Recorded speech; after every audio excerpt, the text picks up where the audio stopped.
Alam mo ba kung saan nagsimula ang trick or treat? Noong ancient times, may festival na tinatawag na Samain sa Ireland.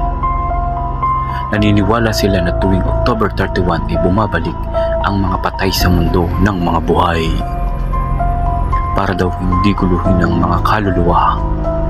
Nagbibigay sila ng mga pagkain sa labas ng bahay, parang offering sa mga espiritu.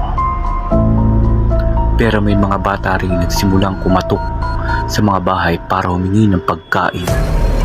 Suot ang nakakatakot na costume para hindi sila makilala ng mga multo.